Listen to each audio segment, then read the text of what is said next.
More and more voters are casting their ballot through the mail. So what goes into getting that ballot to you, the voter, and what happens after you mail it in?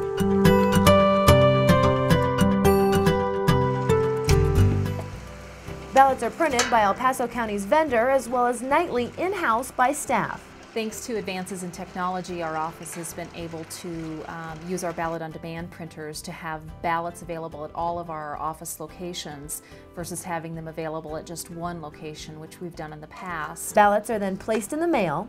Voters cast their ballots and mail them back to the clerk's office or take them to drop-off locations throughout the county. All ballots must be received by 7 p.m. on Election Day, so we don't accept postmarks. So just because you drop it in that mailbox at the post office and it's going to be postmarked by Election Day, it still won't be counted. So if you have any doubts about your ballot making it to our office in time, we encourage you to use one of our drop-off locations. Once received, ballots are time and date stamped. And we use that information to put into the voter registration database so that voters know what time and date we received their ballot and they can track their ballot's progress. And that information can be found at www.govotecolorado.com. Ballots then go through signature verification, where bipartisan judges ensure the signature on the ballot matches the signature of their voter record. If the signature doesn't seem to match what's on file and our judges reject that ballot for that reason, those voters are then sent a notification through the mail, and they're given until 8 days after the election to cure that discrepancy with their ballot. Accepted ballots move on to pre-processing. In pre-processing, the external envelope is opened. The ballot inside the secrecy sleeve is removed from the external envelope.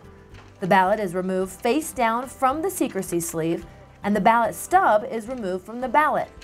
The external envelope, secrecy sleeves, and ballot stubs are boxed up and prepared for storage. The ballots are sealed in trays until the counting process begins. Once the counting process begins, the trays are removed by one of the elections judges, and the ballots are counted by AccuVote optical scanners face down in decks of approximately 150 to 200.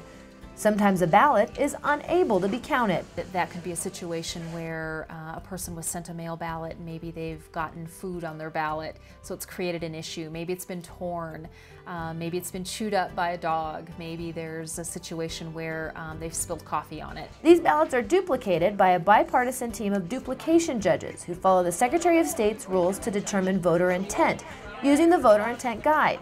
The ballot is then duplicated using an auto-duplication system. We're able to mark ballots online, and our ballot on demand printers print off that pre-voted ballot for us, or predetermined ballot as we mark it in the system.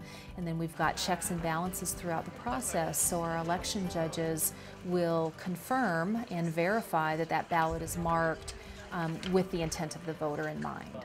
Duplicated ballots are then counted and processed like a normal ballot. Counting begins about 10 days before the election, but no votes are tabulated until 7 p.m. on election night. We want to make sure that we don't influence anyone's vote or have any impact on how someone might vote.